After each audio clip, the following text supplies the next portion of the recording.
Je vais laisser Mme Egal peut-être parler, je vous répondrai après. Mme Egal.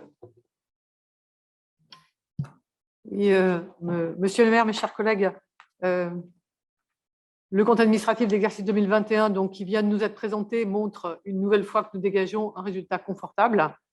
La capacité d'autofinancement estimée donc, de 1,14 atteint finalement le triple, soit 3 445 000, auquel s'ajoute le report de 1 million.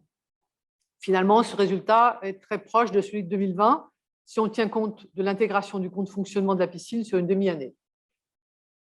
Les recettes ont été largement sous-estimées et dans une bien moindre mesure les dépenses surévaluées.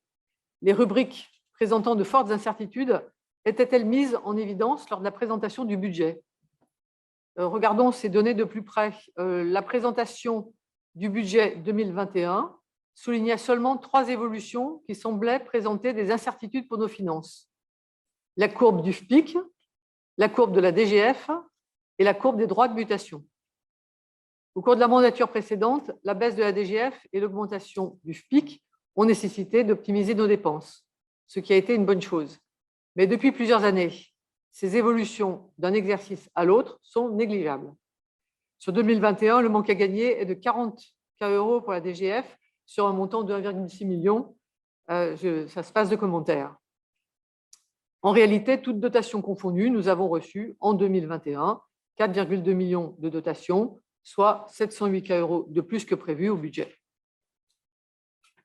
Donc, contrairement à ce que vous montriez lors du budget avec ces deux graphiques, les dotations versées à la commune sont significatives et contribuent positivement à son fonctionnement courant. À l'évidence, si incertitude il y avait, ce n'était pas sur la DGF et le FPIC qu'il fallait se concentrer. D'ailleurs, les commentaires qui ont été apportés tout au cours de la présentation ont bien montré que les aléas étaient sur d'autres points que sur cela. Par contre, la perte de taxe d'habitation a été compensée par la part de la taxe foncière qui jusque-là était versée au département. Alors, c'est une occasion pour nous de revenir sur cette dernière.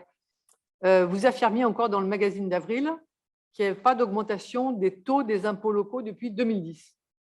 Ceci n'était comptablement exact que pour la part communale.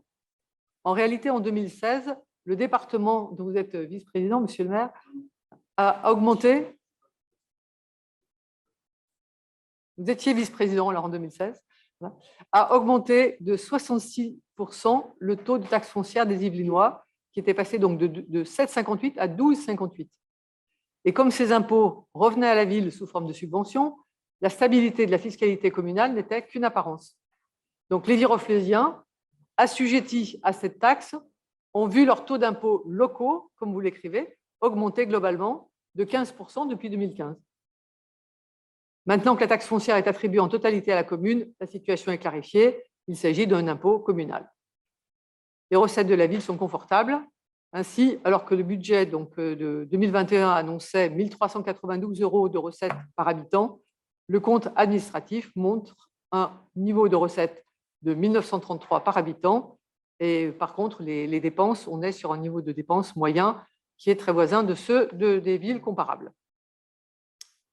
Les efforts que nous demandons, par exemple, en direction des adolescents et lycéens et de l'aide à la réhabilitation des logements, notamment pour les familles modestes, pourraient tout à fait être engagés. Madame Chopard a repris un certain nombre d'éléments, justement, sur tout ce qu'on pourrait faire d'autre avec toute cette marge que nous avons sur le fonctionnement.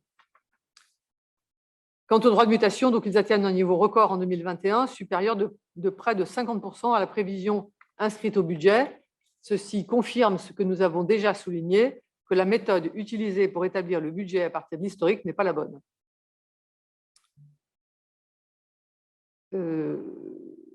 S'agissant des investissements, donc le compte administratif appelle plusieurs commentaires. Lors du débat d'orientation budgétaire, l'ensemble des investissements prévus sur la mandature ont été inscrits au PPI, donnant consistance au débat. Il apparaît cependant que lors de l'établissement du budget, les montants inscrits sur l'exercice 2021 étaient très au-delà de ce que la ville pouvait réellement engager. Donc, M. Issakidis nous a apporté une partie des réponses, mais lors de l'établissement du budget en mars 2021, les retards 2020 étaient déjà connus. Donc, ils auraient pu être intégrés correctement dans le budget qui nous était présenté. Force est de constater que les projets d'envergure qui sont budgétés donc, sur 2021 ont à peine commencé donc, sur l'exercice, comme du Leveux, la Forge, l'Hôtel de Ville, Marché Leclerc. Ça, nous l'avons déjà largement partagé ce soir. La réalisation est faible. Donc, même si j'entends bien les commentaires qui sont faits par M. Issakidis, et si j'ai très bien compris, seulement donc, 24% ont été vraiment engagés, un peu plus de la moitié si on inclut les reports. De même, en dehors des gros chantiers, l'avancement semble proche de 50%. Donc, vous avez expliqué effectivement l'effet report, l'impact du Covid. Alors, est-ce que ça veut dire qu'il y a des retards qui sont liés aux entrepreneurs des travaux? Est-ce pas plutôt que les équipes sont insuffisamment dimensionnées pour mener tous ces chantiers en parallèle? Et ne vaudrait-il pas mieux avoir un budget qui soit plus réaliste pour qu'on puisse davantage s'y conformer? Enfin, nous reviendrons sur un point particulier, très particulier. Il s'avère que le thème tapis et travaux d'hiver, qui apparaît au budget sur une ligne globale, inclut la réfection du mur de Gaillon. Certes, une solution durable a été trouvée pour régler un dossier conflictuel, mais nous ne pouvons que déplorer que le désordre sur ce mur mitoyen de propriété privée soit finalement réglé sur les seules finances de la ville et empiète durablement sur l'espace public sans mise à contribution des propriétés mentionnées.